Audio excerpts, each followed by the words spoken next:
दोस्तों जैसा कि आप सभी जानते हैं, हाल में ही हमने एक वीडियो डाल रखा था जहां पे इंडियन ऑयल कॉरपोरेशन लिमिटेड में जो है वैकेंसी आ रखी थी, जहां पे दोस्तों डिप्लोमा के और आईटीआई कैंडिडेट जो है फॉर्म के लिए एलिजिबल थे। तो हमने जो है यहाँ पे इसके जितने भी रिक्रूटमेंट के रिगार्डिंग जो भी इन्फॉर्मेशन है आपको पहले ही बता रखा है। आज हम इस वीडियो में दोस्तों इसके बात करेंगे एग्जामिनेशन पैटर्न के बारे में। तो दोस्तों इस वीडियो में हम इसके एग्जामिनेशन बारे में बात करेंगे। यहाँ पे मैं आपको डिटेल टॉपिक बताऊंगा और जो पाइपलाइन डिवीज़न जो वैकेंसी आई है इसके बारे में पूरा आपको यहाँ पे डिटेल में बताऊंगा। अगर आपको ये वीडियो पसंद आए दोस्तों जरूर लाइक और शेयर कीजिएगा। वीडियो की स्टार्ट करने से पहले दोस्तों मैं आपको बता दूँ, आपको और भी एग्जाम जैसे कि BRC NP CIL के एग्जामिनेशन पैटर्न मिल जाएंगे, जहाँ पर हमने सिविल, मैकेनिकल, इलेक्ट्रॉनिक्स और भी ITI प्लांट ऑपरेटर के लिए examination syllabus with detail topic with previous analysis जो है बना रखा है। तो वो सारे वीडियोस जो आप देख सकते हैं हमारे प्लेलिस्ट से। सो दोस्तों स्टार्ट करते हैं। तो सबसे पहले थोड़ा सा नोटिफिकेशन आपको दिखा देता हूँ। तो दोस्तों ये इसका नोटिफिकेशन है जिसमें एग्जामिनेशन डेट जो है आपका 14 फरवरी 2021 बताया गया है, जो संडे को जो है आपका एग्ज़ाम यहाँ पे कंडक्ट किया जाएगा। तो दोस्तों जो पाइपलाइन डिवीज़न होता है आपका बहुत ही जल्दी जो है एग्ज़ाम कराती है, रिजल्ट निकाल देती है। और इसका जो सेकंड स्टेज है स्किल टेस्ट, वो भी आपका जो है आने वाले दिन यानी कि 15 तारीख को जो है जो मंडे पड़ेगा 15 फरवरी 2021 जो है आपका स्किल टेस्ट होगा। तो ध्यान रखिएगा आपका स्किल टेस्ट और का जो ये जो रिजल्ट है वो भी जल्द दिया जाएगा और यहाँ पे ज्वाइनिंग भी बहुत जल्दी मिल जाती है। तो दोस्तों यहाँ पे पैटर्न की बात कर लेते हैं जैसा कि दिया गया है। इसके बाद मैं आपको टॉपिक वाइज डिटेल सिलेबस बताऊंगा। तो दोस्तों जैसा कि आप देखेंगे यहाँ पे जो कैंडिडेट हैं, जैसे कि बात की जाए जूनियर इंजीनियर वाले या फिर इंजीनियरिंग असिस्टेंट वाले, उनके लिए और ITI के लिए जो है सिलेबस रखा गया है। तो पहले हम डिप्लोमा वाले कैंडिडेट के लिए बात कर लेते हैं, फिर ITI वाले के लिए बात करेंगे। तो दोस्तों यहाँ पे जो ITI जो डिप्लोमा के कैंडिडेट हैं दोस्तों, डिप्लोमा डिसिप्लिन के कैंडिडेट हैं, उनके लिए जो है इंजीनियरिंग असिस्टेंट की पोस्ट आ रखी है। और यहाँ पे जो है जो क्वेश्चन एग्जामिनेशन का पैटर्न रहेगा रिटन टेस्ट होगा ऑब्जेक्टिव बेसिस पे।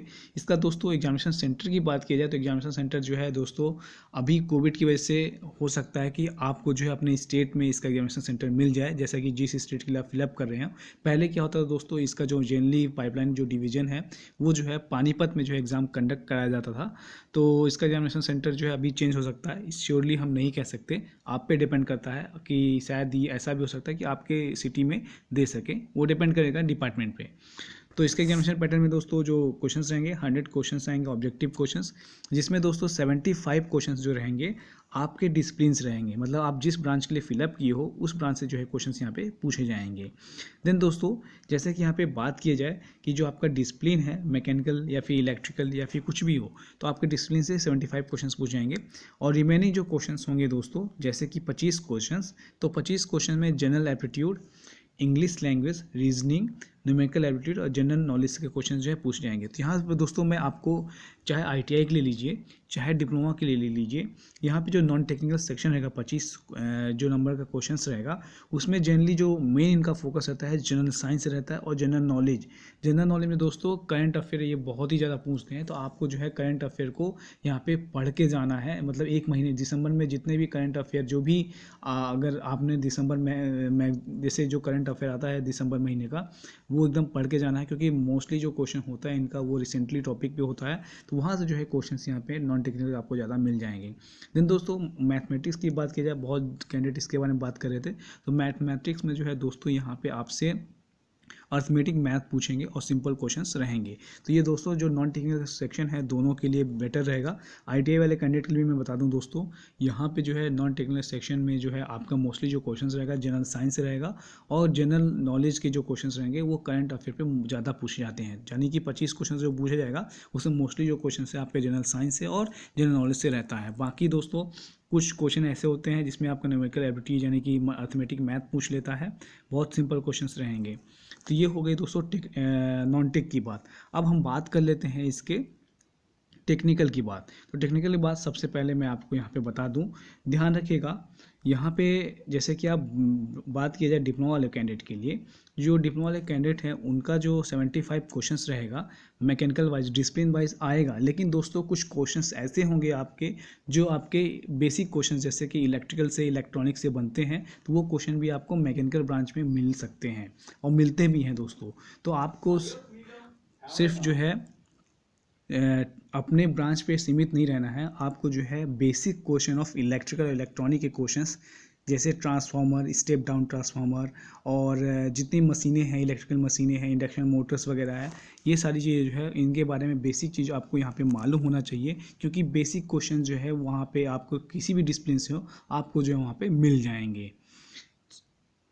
अब दोस्तों थोड़ा सा मैं आपको यहाँ पे दिखा देता हूँ सिलेबस।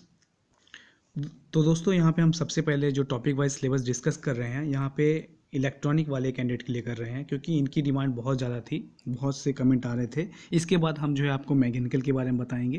तो इलेक्ट्रॉनिक के क्वेश्चंस देखिए दोस्तों, जो टॉपिक्स रहेंगे इंपॉर्टेंट, देखिए आपके जो रहेंगे वो नेटवर्क थ्योरी से रहेंगे। तो basic of network theory, nodal and mesh analysis, then network theorem, superposition theorem, Thevenin theorem, Norton theorem, इससे जो है क्वेश्चंस बनते हैं। तो ये टॉपिक जो आप नोट कर लीजिए, network theory. Then digital electronic देखोगे दोस्तों तो आप नंबर सिस्टम, कोड कन्वर्टर और बाइनरी, हेक्सा, और ये क्वेश्चन जो है जनरली पूछे जाते हैं दोस्तों, तो इसको आप ध्यान रखिएगा। कन्वर्टर से जो है क्वेश्चन आते हैं, एनालॉग टू डिजिटल कन्वर्टर से भी क्वेश्चन आते हैं, तो आपको जो है डिजिटल इलेक्ट्रॉनिक पढ़ के जाना है। देन दोस्तों यहाँ पे सेमीकंडक्टर जैसे रोम, SRAM, DRM यानी कि डायनेमिक रीड एसेस मेमोरी, इससे जो है क्वेश्चंस पूछते हैं। तो ये टॉपिक जो है आपको पढ़ के जाना है। देन माइक्रो प्रोसेसर्स, आपसे क्वेश्चंस यहाँ पे बनेंगे माइक्रो प्रोसेसर के, उसके इंजीनियरिंग के बारे में, उसके प्रोग्रामिंग के बारे में, और क्या क्या इंस्ट्रक्शंस हैं। देन दोस्तों यहाँ पे बात की जाए सिग्नल एंड सिस्टम से भी क्वेश्चंस यहाँ पे आते हैं। तो ये कुछ टॉपिक है जो आपको यहाँ पे करके जाना है। और यहाँ पे अगर बात की जाए दोस्तों, तो एनालॉग इलेक्ट्रॉनिक्स से भी बायोपोलर जंक्शन ट्रांसमीटर, मॉसफेट, इन सब से जो है क्वेश्चंस बनते हैं। तो ये कुछ टॉपिक हैं इलेक्ट्रॉनिक ब्रांच वाले कैंडिडेट के लिए। तो ये टॉपिक आप जो है नोट कर लीजिए, जो आप लोगों के लिए काफ़ी ज़्यादा हेल्पफुल रहेंगे। इसके बाद दोस्तों यहाँ पे कंट्रोल सिस्टम अगर आप देखोगे तो उससे भी क्वेश्चंस यहाँ पे बन रहे हैं। Then analogue communication system, digital communication system, electromagnetic, ये सब टॉपिक है दोस्तों। तो इस टॉपिक से देखेंगे आप, तो यहाँ से जो है जनरली क्वेश्चंस बनते हैं। ये टॉपिक जो आपको यहाँ पे शो कर रहा है, वो टॉपिक को आप नोट कर लीजिए, और ये टॉपिक जो है ज़रूर पढ़ के जाइए।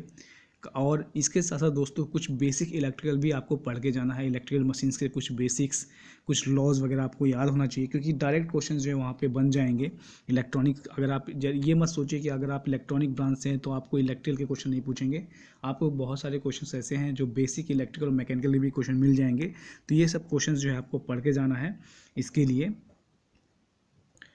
तो ये था दोस्तों इलेक्ट्रॉनिक के लिए। अब हम बात कर रहे हैं दोस्तों मैकेनिकल वाले कैंडिडेट के लिए। इसको नोट कीजिएगा, ये जो अभी मैं दिखा रहा हूँ ये जो है मैकेनिकल वालों कैंडिडेट के लिए टॉपिक वाइज सिलेबस है। तो यहाँ पे दोस्तों अगर इनकी बात की जाए, मैकेनिकल वाले कैंडिडेट के लिए बात की जाए, तो देखिए यहाँ पे अगर सबसे ज़्यादा इंपॉर्टेंट थ्योरी, वैसे सबसे ज़्यादा इंपॉर्टेंट दोस्तों आपका यहाँ पे प्रोडक्शन इंजीनियरिंग होगा। इसके बाद जो है आपका दोस्तों जो क्वेश्चंस रहेंगे वो फ्लूइड मैकेनिक्स से बनेंगे, फ्लूइड मैकेनिक्स से मोस्टली क्वेश्चंस बनेंगे। इसके बाद जो है आपका थर्मोडायनेमिक रहेगा, और कुछ जो है यहाँ पे जैसे कि थ्योरी ऑफ मशीन से भी क्वेश्चंस रहेंगे। तो यहाँ पे देखेंगे अगर आप थर्मल इंजीनियरिंग में सबसे ज़्यादा पहले बात करूँ, तो यहाँ पे थर्मल इंजीनियरिंग में दोस्तों आपको properties of pure substance, PV and PT diagram for the pure substance. Then दोस्तों स्टीम टेबल जो है आपको थोड़ा सा मालूम होना चाहिए। इसके साथ साथ dryness fraction of steams, degree of super heated, first law of thermodynamic, then उसका यूजेस कहाँ पे है।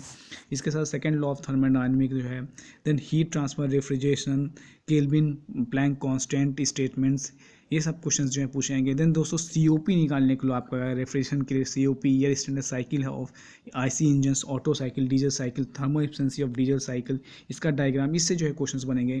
देन क्वेश्चंस दोस्तों फ्लूइड मैकेनिक्स, जैसे कि मैंने आपको बताया फ्लूइड मैकेनिक्स जो है बहुत ही ज़्यादा इंपॉर्टेंट है।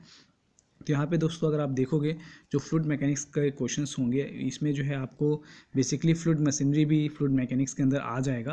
तो यहाँ पे जो है आपको ये सारे टॉपिक्स जो है काफ़ी ज़्यादा इंपॉर्टेंट रहेंगे, जैसे कि classification of fluid, ideal fluid और रियल फ्लूइड में क्या डिफरेंस है, न्यूटोनियन फ्लूइड और नॉन न्यूटोनियन फ्लूइड में क्या डिफरेंस है।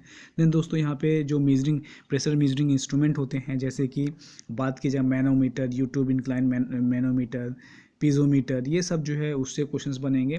फ्लूइड काइनेटिक्स में देखिए steam line, laminar, turbulent flow, external internal flow, continuity equation, dynamic of ideal fluid, Bernoulli's equation, total head, velocity head, pressure head, application of Bernoulli's equations, then hydraulic, देखिए जैसे कि मैंने बताया hydraulic machine से भी question पूछेंगे। यहाँ पे टरबाइन क्लासिफिकेशन, कौन सा टरबाइन किधर यूज़ होता है, इसमें जो है आपको सिंपल सिंपल क्वेश्चन जो बनेंगे, टाइप्स ऑफ टरबाइन और उसका एप्लीकेशंस।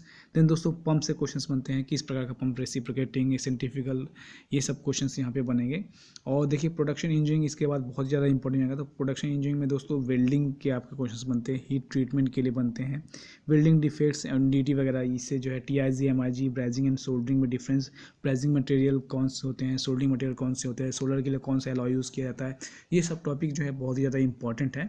तो ये सब टॉपिक जो आपको पढ़ के जाना है। इसके साथ साथ दोस्तों अगर आप यहाँ पे देखोगे तो यहाँ पे जो है आपको यहाँ पे थ्योरी ऑफ मशीन से भी पढ़ के जाना है, जिसमें flywheel, then concept of simple machine and forward linkage, ये सब जो है ये सब टॉपिक जो आपके डिप्लोमा लेवल के हैं। तो आपको ये सारे टॉपिक्स जो है पढ़ के जाना है, इसको आप नोट डाउन कर लीजिए। देन दोस्तों स्ट्रेंथ ऑफ मटेरियल से जो है क्वेश्चंस बनते हैं। तो यहाँ पे जो है बेसिक मैकेनिक्स भी क्वेश्चंस बनेंगे, जैसे इलास्टिक लिमिट क्या होता है, बेंडिंग मोमेंट क्या होता है, shear force diagram, simple Euler's and Rankine theories. Then दोस्तों प्रेशर वेसल से भी क्वेश्चंस बनते हैं, तो ये भी आपको पढ़ के जाना है, इससे भी आपको क्वालिफाई करना है। तो यहाँ पे मोस्टली जो क्वेश्चंस होंगे दोस्तों आपके जो है थ्योरेटिकल बेस्ड क्वेश्चंस होंगे। तो ये सब टॉपिक मैंने आपको यहाँ पे दिखा दिया है। आप एक बार वीडियो को पॉज करके ये सारे टॉपिक जो है नोट डाउन कर लीजिए, और काफ़ी ज़्यादा इंपॉर्टेंट टॉपिक है। तो ये सब टॉपिक जो है आपको करके जाना है। जो जो मैंने इंपॉर्टेंट टॉपिक बताया इलेक्ट्रॉनिक के लिए और मैकेनिकल के लिए, वो ज़्यादा इंपॉर्टेंट है, उसको आप नोट कर लीजिए। तो दोस्तों यहाँ पे हमने मैकेनिकल और इलेक्ट्रॉनिक के इंपॉर्टेंट टॉपिक जो है डिस्कस कर रखे हैं। अब थोड़ा सा आईटीआई वाले कैंडिडेट के लिए बात करते हैं। अगर दोस्तों आप लोगों का कमेंट और सहयोग ज़्यादा रहेगा, लाइक्स शेयर्स ज़्यादा रहेंगे, तो आपको मैं आईटीआई के लिए जो है सेपरेट टॉपिक वाइज जो है वीडियो लेके आऊँगा। यहाँ पे मैं थोड़ा सा आईटीआई वाले कैंडिडेट के लिए बता दूँ कि जैसे कि दोस्तों अगर आप फिटर ब्रांच के हैं तो आप जो है सिर्फ फिटर ब्रांच के फिटर ट्रेड के जो है टॉपिक्स मत पढ़ के जाइए।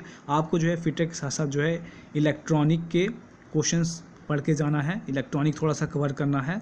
और यहाँ पे दोस्तों इलेक्ट्रॉनिक के बाद इलेक्ट्रिकल के बेसिक्स जो है पढ़ के जाना है, अगर आपको यहाँ पे इस एग्ज़ाम को क्वालिफाई करना है। तो यहाँ पे दोस्तों आप चाहे किसी भी ट्रेड से हो, बेसिक इलेक्ट्रिकल आपको आना चाहिए।